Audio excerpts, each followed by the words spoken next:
Reach me. Is this what we're gonna do? Okay. Let's be inspired here. Scene 1 Alpha. Action. So Eddie, tell us about your childhood.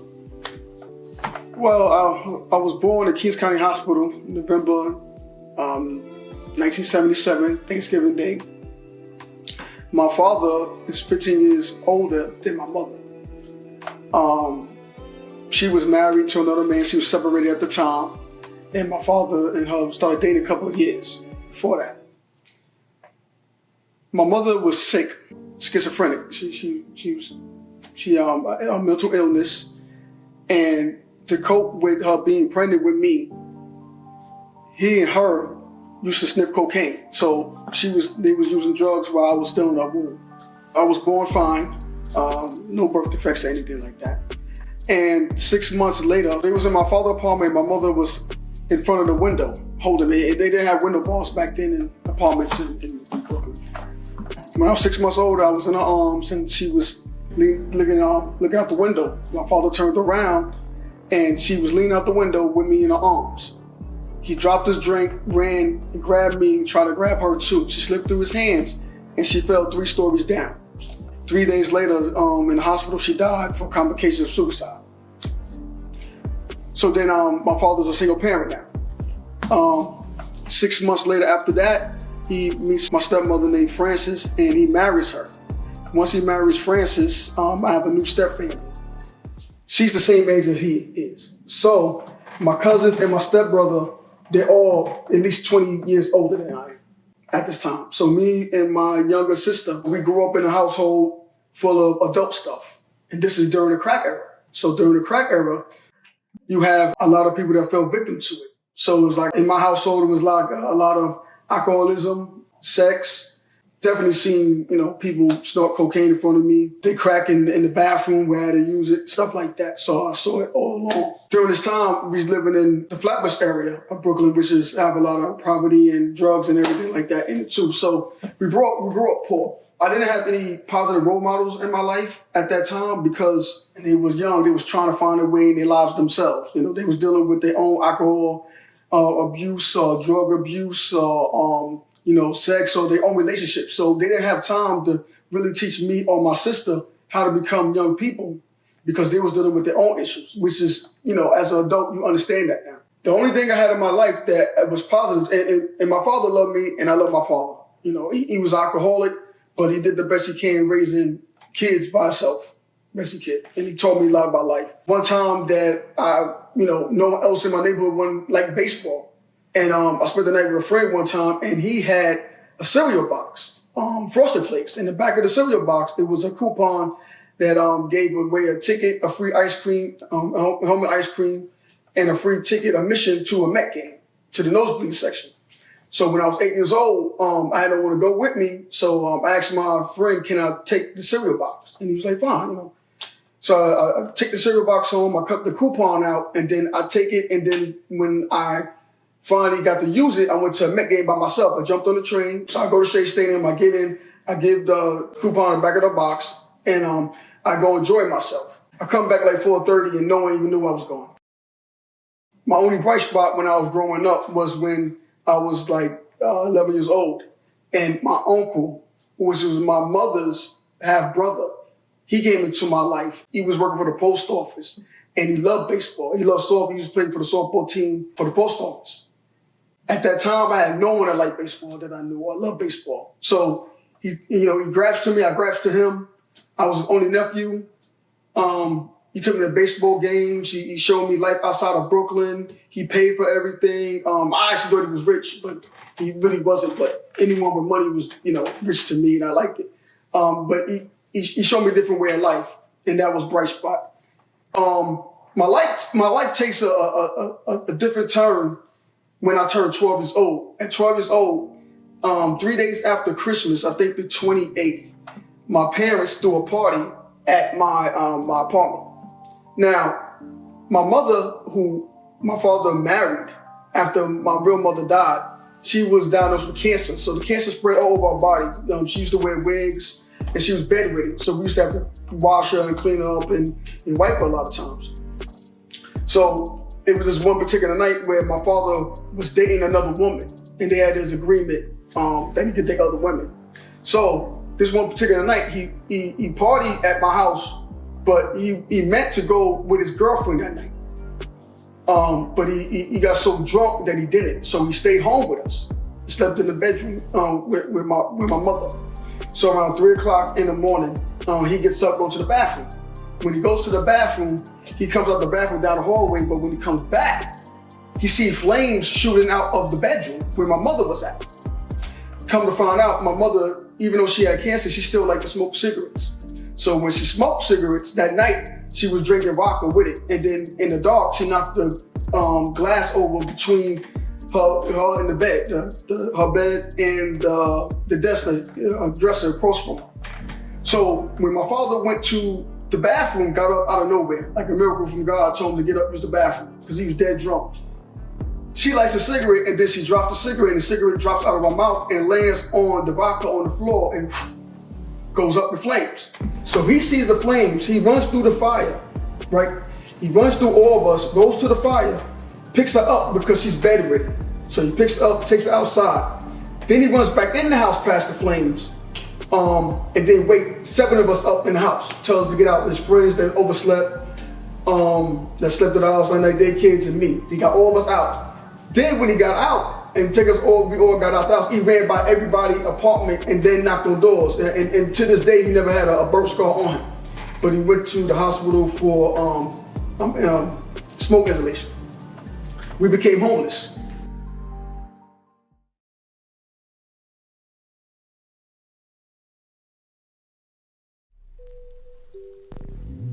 So Chris, tell me about your childhood.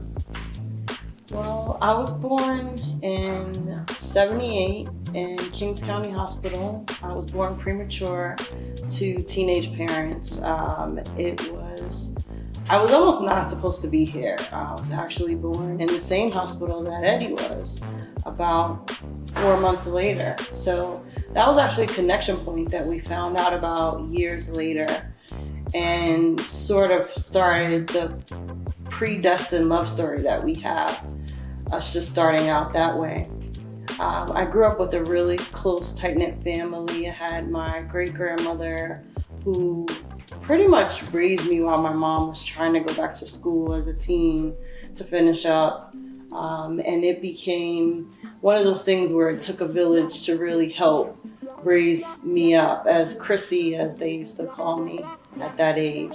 So during that time, I really had an opportunity to spend lots of time with her.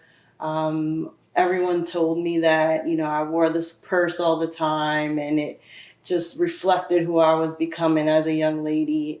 And that was something that kind of really was a pivotal point in my life to show me that I was going to be this independent young woman. So that was the start of it. I vividly remember when I was in first grade, I went to the Catholic school and we had an assignment to sing a song in front of the class. And so most of the kids at that time, they sang gospel songs.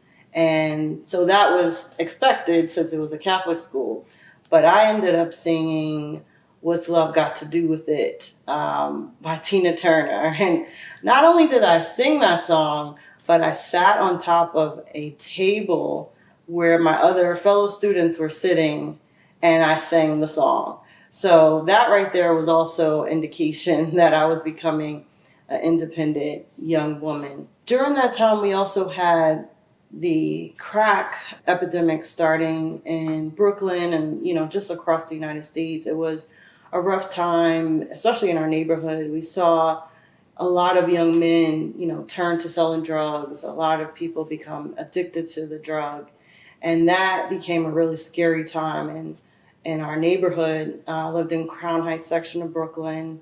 And most of the times we had gunshots going off at night. So that was pretty much the soundtrack when we went to sleep, was gunshots. So it was a scary time. But what I ended up doing was spending a lot more time at my great-grandmother's house, Mama, in Queens. And that was just a really bright, positive point where I could feel like I'm escaping from, my neighborhood. And my parents, they were great at, kind of giving us opportunities to be exposed to different things, as well as my godparents. And so that really molded me into this young woman I was becoming to be. Mama really taught me during that time that, it's important to get your education. It's important to really strive for excellence. And so that was something that was also ingrained in me during those early years, around 10 years old. I remember vividly going to visit my godmother in Maryland. And when I visited her, I saw that she was an independent young woman. She went to college. She went to Howard University and graduated. And so that just showed me a whole nother pathway as well. And that at that moment, at 10 years old, I set a plan that I was going to go to college. And so I wanted to follow her footsteps. And so I did that. From 10 years old, I started writing my plans in a composition notebook. And that really allowed me to, kind of set this intention of what I wanted to do with my life. And at that time, I didn't know that's what manifestation was, but that's what was happening. And over the years, I started to really develop into this independent young woman, really focused on academics. So it was the summer of 1992. I went to the Crown Heights Youth Collective, and that's where all the teenagers in my neighborhood in Crown Heights pretty much is where you would go and sign up for a summer youth job. And so that's what I did. I signed up, but when I got there, didn't realize that there was going to be a line wrapped around the block 3 times. Like literally, it was around the block. Entire block. So I had to stand on that line the whole day from 9 a.m. in the morning. I was on that line. My parents couldn't find me. They didn't know where I was. They were worried. I didn't know that they were worried. I came to find out later. But that just showed my determination. I stood on that line from 9 a.m. to 10 p.m. that night until I finally got that summer job. I remember my grandmother coming to pick me up, and she's like, "Hey, everybody's been looking for you. Where have you been? Come on, you gotta go." And I said, "No, I'm next in line to get this job. I'm not leaving. I've been here all day." And then it turns out that I actually got a job at the Brooklyn Children's Museum, where in our neighborhood, that was really a place that we visited all the time. So I was just as lucky to be able to get that job. And it just showed me a sense of independence and who I was starting to become.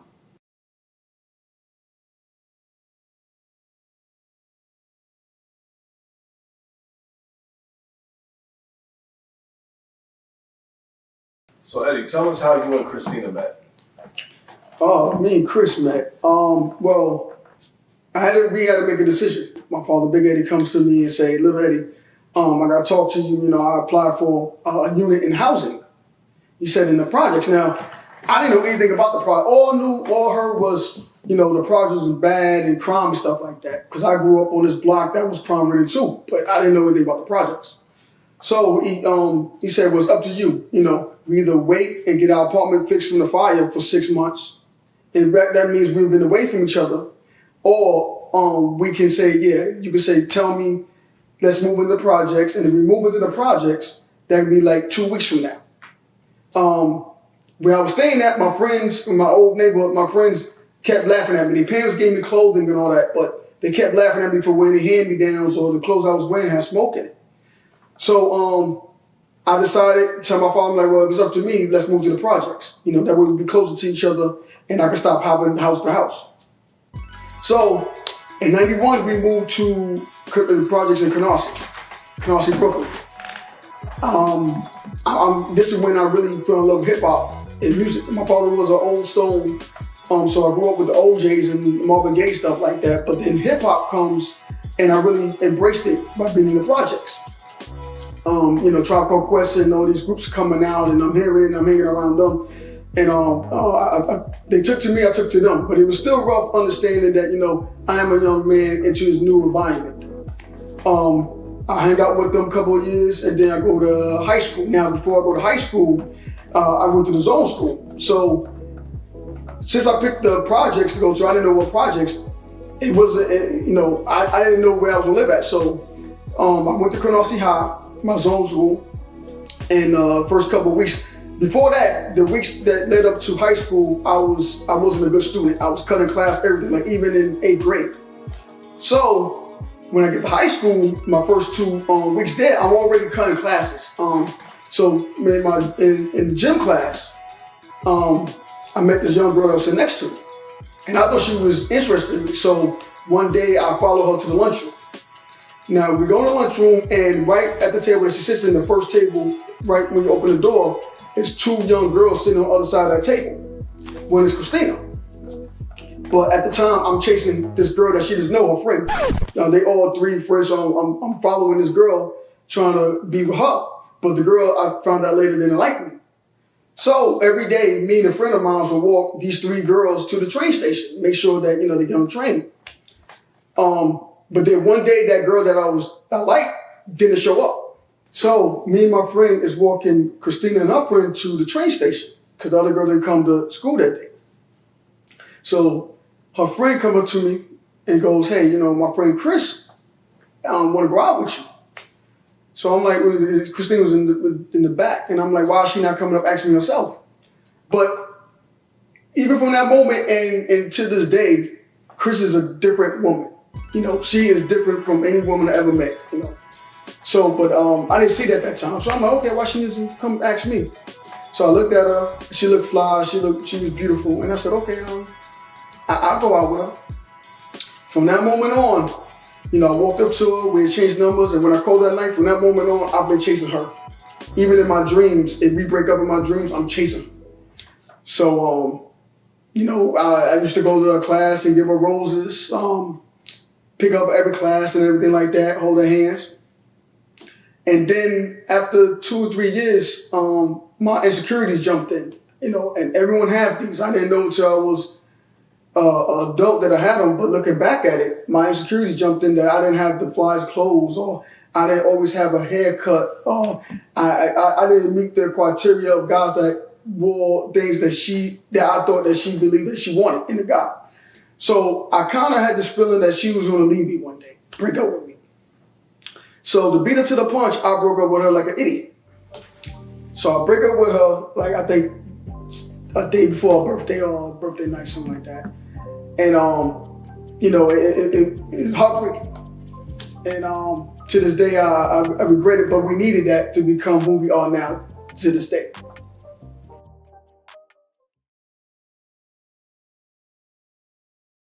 Chris, how did you and Eddie meet? So that summer of 92, I went on to really have more independence, learning more about being a teen and what it was like, traveling on the train and going from here to there. I ended up at Canarsie High School. It wasn't my zone school. I was supposed to be at Boys and Girls High School, which was also a pivotal moment. My father really wanted me to focus on the academics and said that, Canarsie High School would be better for you. So I said, okay, Dad. Ended up there, went to Canarsie and met new friends, met a couple young girls who were also taking the train from Crown Heights to Canarsie. And so that's when I met a few more of them in the lunchroom. When I met them, one of the young ladies was being approached by a young guy. He was very cute, charismatic. His name was Eddie.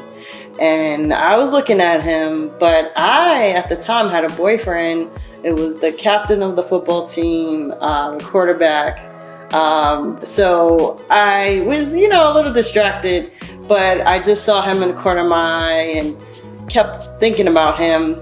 Maybe about a month later, I broke up with the other guy and had this opportunity now to maybe approach Eddie, kind of shoot my shot with him.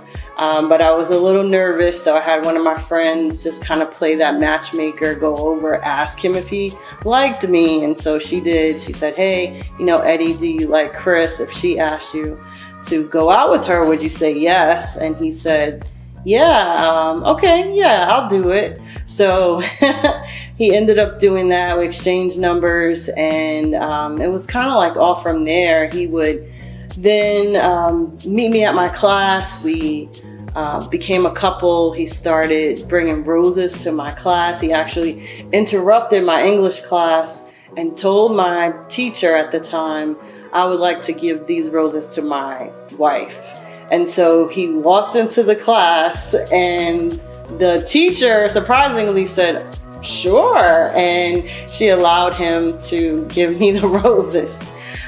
He did that, and that just showed me how, unique he was. And it just allowed me to continue to really start to love him. So that was how we got together, and we continued on maybe for about a year and a half.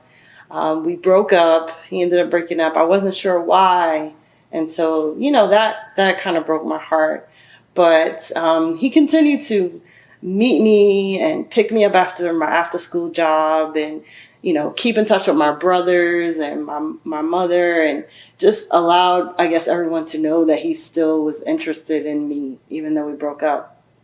But one thing we learned is that we had several different connections that showed the predestiny of our story.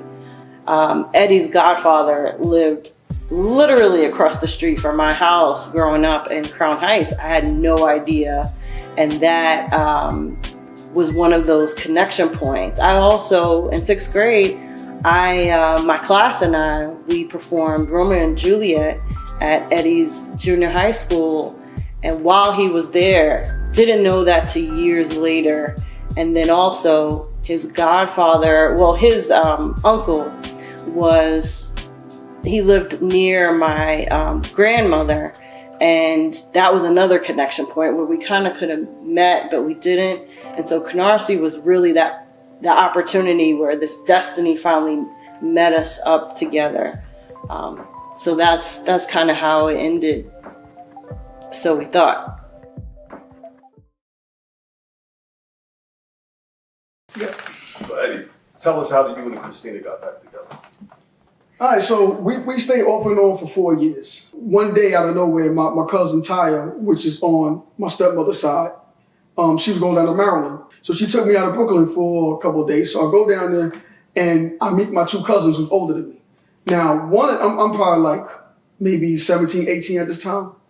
And they was like in their early 20s. So one of my cousins liked to party a lot. The other one, I was hanging out with him, Greg, he was settled down. He had a townhome.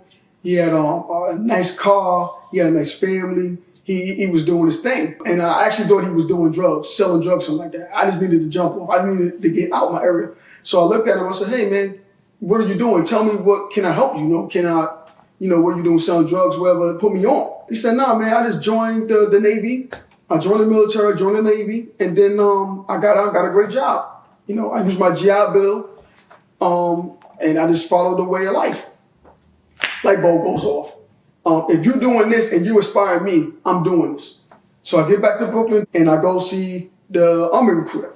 Now, actually, I went to see the Air Force recruiter who was next door to the Army recruiter, right? So I waited outside in the cold for the Air Force guy to open up the gate, right? So I'm standing there, and the Army guy comes by, Army recruiter comes by and says, hey, young man, you stand in the cold, come inside, right? So I go inside, bam. I sit there, he showed me pictures of, his cars, his life, and all that stuff, being a superstar, stuff like that. I'm like, oh, okay, he's trying to get me in, but I need to get out of New York, I need to get out of the projects. I need to get on my own foot. So we sat there. Next thing I know, I'm signing papers, took a test, signing papers, bam, I'm a new recruit, right? We come out of the Army station, and the Air Force guy's lifting up the gate. And he goes, hey, are you ready? And the Army guy looks at him, Army recruit looks at him like, nah, we got him. And I'm like, damn. But that was good, though, because if I would have went to the Air Force, I probably would have been off track to meet the love of my life again. So I go to Oklahoma. I'm basically training for a SEAL, cold as hell, never been out Brooklyn like that. And I you physically got to do the things you need, but then, mentally, I understand that this is a mental game that I need to beat. It was important for me to finish basics. So I finished basics, I finished individual training. Then I go to my duty station in Georgia, right?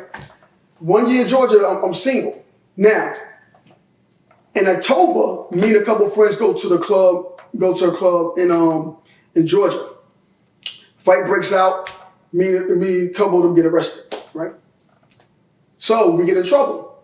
So the next day, my first sergeant, cool African-American guy, older guy, come in my room like, look, because you got in trouble, you can't go away for Thanksgiving. And that broke my father, Big Eddie, heart, because Big Eddie loved Thanksgiving. I couldn't go see him. I had to break the news to him. And my first sergeant said, if you don't stay on the right track, you get in trouble again, you're not going for your Christmas leave, which is the week of Christmas. So I tried to stay on the right track, and I did that. But, for some reason, I knew I wasn't getting Christmas leave no matter what, Because soldiers got to stay behind if they go or not. Someone got to clean up the barrack, clean up the headquarters, do the duties, right? But out of nowhere, he comes to me that week and say, hey, that Christmas week, I think that Monday, hey, Private Sledge, you are going to take Christmas leave. Everyone else leaving, I want you to go. Man, I called Big Eddie. I told my father, Big Eddie, like, look, I'm on my way. I'm coming up there for Christmas leave. He's excited. And I also tell my future brother-in-law, Power, which his name is Antonio Madeam, but we call him Power. So I told him, I'm like, look, I'll be up there the week of Christmas. So a couple people know already. So I come up there. So I shouldn't even been in New York in Brooklyn at that time, Christmas. But I go up to Christmas, and then I go see Power, and out of nowhere, Christina's at the house. Now, I knew the Madeams since I was 14 years old. I knew his brother when he was 8 years old, him when he was 10. So they family embraced me, I embraced them, so I knew them. And then when I'm there, Christina, she comes out the back room and she's just like, wow, like, this is amazing. I shouldn't even been here. And now I'm feeling good about myself. I got a gold chain, I have a car, I have money in my pocket. It's not a lot, but I have money in my pocket. I'm wearing what I want to be like, look, I don't feel insecure about this now, So maybe it's that made her fall in love with me again, I don't know. But we see each other, and when we was dating in high school, off and on, I didn't have a car, she didn't have a car, so we had nowhere to go, right? So now we see each other in the winter, and I'm like, we want to go somewhere. But now I got a car, we have nowhere to go. So I said, well, let's go back to my father's house that we see my father. My father always loved Christina. Big Eddie always loved Christina. He used to tell me every time when Chris called, when I came home, I see the calling number and call ID. I was thrilled, off and on. I used to pick up from work when she was with other guys. I didn't care. That was love of my life. She loved my life.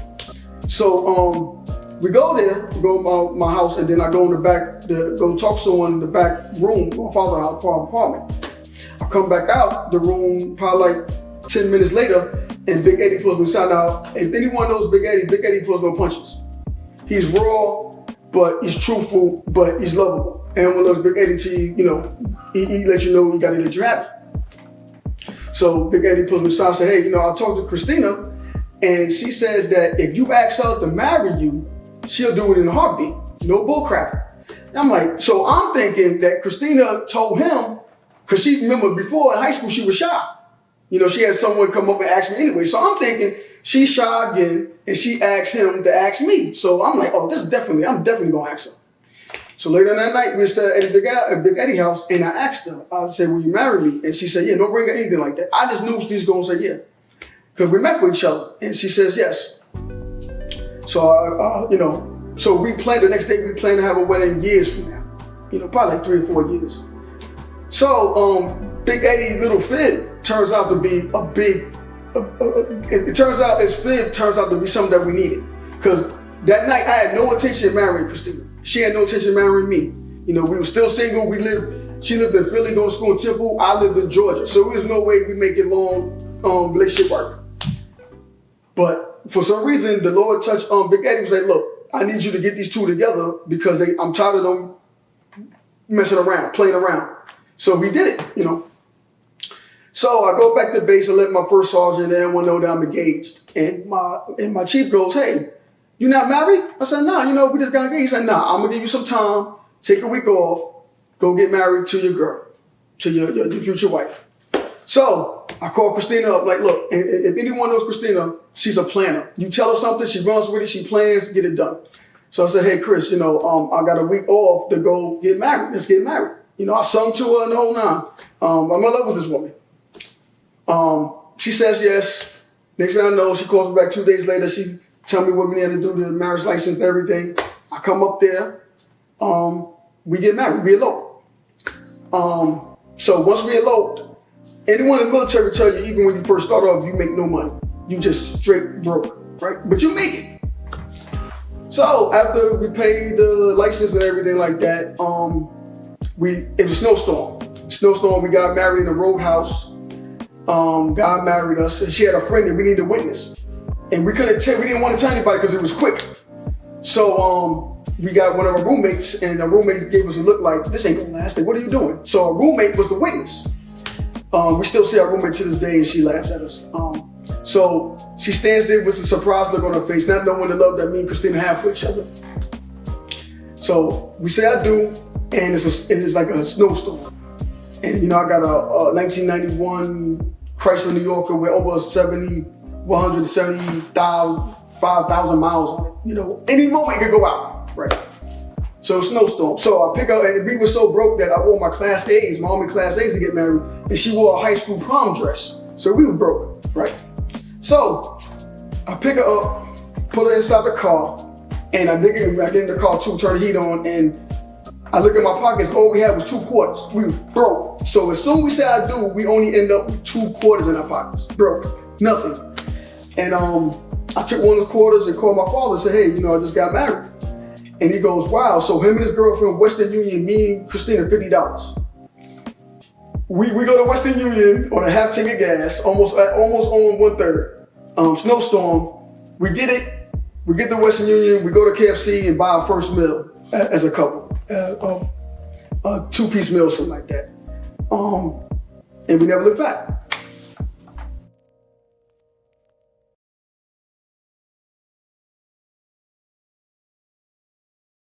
Chris, how did you two get back together? Well, I ended up going to Temple University in the fall of 1996, and that was, another time where I was, moving on, trying to figure out the next stage of my life. And while I was there, I met a guy, and I ended up having a relationship with him for about almost 3.5 years. And while I was in that relationship, Eddie would keep in touch with me. He wrote me letters when he was in the Army, and that connected us. We still were connected during that time. But I ended up having a really bad breakup with that guy. It didn't end well, and I was in a really deep funk after that. It was actually December of 1999. And in that time frame, I felt so bad that I really felt like I needed to pray on it. So I got down on my knees and I prayed to God to really send me the person I was supposed to be with, because I was always the type of young lady that just wanted to be with one person, and I was at that point where I wanted to just settle down and do that. So I got on my knees, asked God to send me the right man I was supposed to be with. And the moment I got up off my knees is when the phone rang, and it was my mother, and she said, guess what? Eddie's here. He's here for Christmas break, and he's here with Powerful. And so this is, he's here for Christmas. And I said, oh, okay, great. Not really thinking anything of it just at that time. So I went back to Brooklyn for Christmas, or my family, to spend with them. And during that time, Eddie came with my brother Powerful. They were friends, and he came to the house, and I got a chance to catch up with Eddie.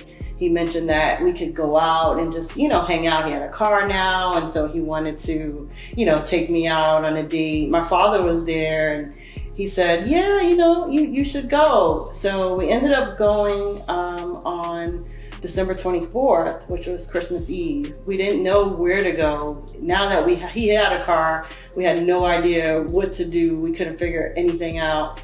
But I was really impressed by him. He had this Chrysler New Yorker, which was, not the car most young guys would pick. So it really showed me his maturity at that time. And, I just thought it was something that really showed that he was taking it to the next level, and it really impressed me. So we ended up going to his father's house just to hang out that evening. And while I was there, his father, Big Eddie, came to me and he just said, hey, if Eddie asked you to marry him, would you say yes? And I said, yeah, thinking in the future, maybe 2-3 years perhaps after we had a relationship again. I said, yeah, sure, I'll do it. And then not thinking anything of it, maybe a couple hours passed by, Eddie comes to me and he proposes just like that. We hadn't been dating for, 3.5 years. And again, I went back to that prayer and I thought about what I asked for. And I just said, yes, I'll do it. Yes, let's get married. So after that, we were engaged. I didn't think that it was real at first because there was no ring. I'm a planner, so I didn't really see this as a actual engagement. But then when I came back from Christmas break, I went back to New York for New Year's Eve. This was 1999, Y2K. So this was the big New Year's Eve. Came back, spent it with Eddie at his father's house. And then that's when he started telling everyone that I was his fiance. So that's when I knew, okay, this is real. We're actually getting married. And the next day we started to plan for a December wedding of 2000. Went back to Temple and Philly, after Christmas break. And then that's when Eddie came to me. He called me actually. He said, you know what? I think we should just get married. We've been apart for so long. He played the song by Jagged Edge about that. And that really showed me that, okay, you know what? Let's plan this. We don't have a lot of money. We probably won't be able to get married this year anyway. So let's do this now and, start our lives together. So we did that. We ended up eloping in February of 2000 with 50 cents. That was what we ended up with.